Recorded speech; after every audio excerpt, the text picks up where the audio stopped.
linalokwenda kwa jina la Body Integrity Identity Disorder. Kitaalamu mwenyewe anaita BIID. Yaani ugonjwa bana ni ugonjwa ambao unamkumba mtu na wanasema ni adimu sana kumpata mtu. Lakini pale unapompata mtu, ugonjwa huu unamfanya mtu ambaye amekamilika kila kitu, yani tuseme anasikia vizuri, anaona vizuri, labda na viungo vyote viwili kila sehemu, yani yuko sawa kabisa. Lakini ugonjwa huu ukiwa nao unakufanya utamani kuwa mlemavu. Yani ndivyo inavyokufanya. Yani wewe unajisikia kwamba hii mikono miwili sistahili kuwa nao, mimi nastahili kuwa na mkono mmoja. Au haya macho haya kama alivyofanya huyu binti Joel, kwamba yeye alikuwa tokea amezaliwa yani anaona kwamba kuona kama sio vitu vyake yani yeye kwenye moyo wake ana shauku na kutamani kuwa kipofu, kutokuona kabisa. Ndio kitu ambacho kinamfanya huu ugonjwa, kwamba ukiwa nao wewe hata kama uwe mzima kila kitu, basi unatamani bana hii miguu miwili inafanyia nini hapa? Utoke mmoja basi baki na mmoja. Ndio huu ugonjwa anachokifanya. Kwa hiyo binti huyu yeye alikuwa anakumbwa na huu ugonjwa wa Body Integrity Identity Disorder, BIID. Sasa muda ulikwenda, siku zikasogea, miaka ikazidi kwenda.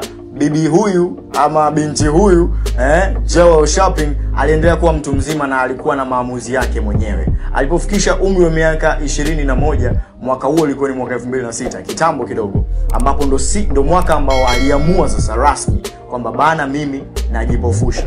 Shaona. Sasa binti huyu alitafuta mtaalamu, wanasema mtaalamu wa saikolojia. Alimtafuta mtaalamu wa saikolojia ambaye angemsaidia kwenye zoezi zima la kumpofusha na kuwa kipofu. Huyu mwamba alikutana naye tu online, wamewasiliana, wakakubaliana kwamba bana mimi nataka kujipofusha, na huyo jamaa naye alikuwa yuko willing, alikuwa yuko tayari kufanya hilo zoezi na bibi huyu Shopping Joel. Sasa kwa muda ulivyokuwa unazidi kwenda, alijua kwamba ataenda kufanya zoezi hilo kujipofusha, basi alikuwa ameshaanza mazoezi kabla ya kujipofusha. Ilikuwa kama miezi 3 nyuma aliacha kabisa kuona. Alikuwa anajifunga kitambaa, anavaa na miwani ambayo ilikuwa ni nyeusi kabisa, yani huoni chochote. Anachukua kifimbo chake, anatoka anazunguka mji mzima mpaka anarudi nyumbani.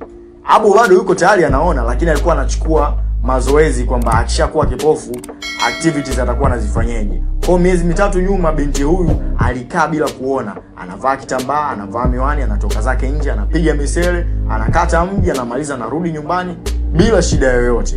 Kwa akajiona kabisa hapa bana mimi nimeiva, niko tayari, naweza nikachukua hatua ya kutimiza ndoto yangu ambayo nilikuwa naiota tangu nikiwa na miaka 3, tangu akiwa mdogo kabisa. Sasa hapa ndo jambo linazidi kuwa serious. Hapa huyu daktari walipokutana ndo jambo linazidi kuwa serious, kwa sababu hapa ndipo ambapo muda walienda kutimiza swala la kumpofusha huyu binti. Ilikuwaje? Walitumia nini? What went down, wazungu wanasema. Tuendelee kusikiliza tuweze